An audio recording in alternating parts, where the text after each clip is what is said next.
Welcome to Tenor Tech, where I solve the problems you didn't even know you had. You're starting now. Enable macro control in settings so you can force close-ups. Clean the lens and remove any case that interferes. Dust kills contrast. Open the camera app, choose photo, then get the iPhone within about 10 centimeters of the subject.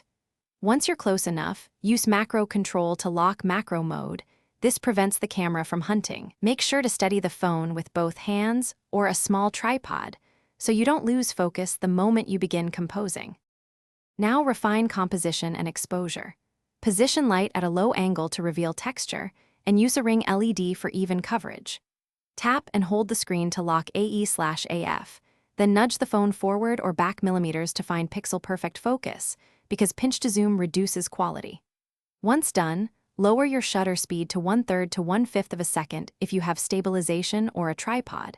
If handheld, bump ISO slightly to keep shutter fast. Make sure to check highlights and shadows for clipping. Finish by capturing a bracketed set. Take 3 shots at different exposures and vary the exact focus point by tiny increments. Shoot HIF or Pro RAW to preserve detail and make color corrections later. Once captured, review at 100% to confirm sharpness.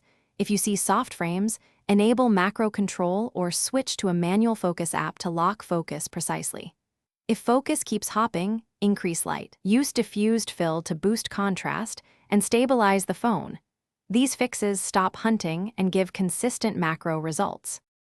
Thanks for watching. Subscribe to keep your life in tune.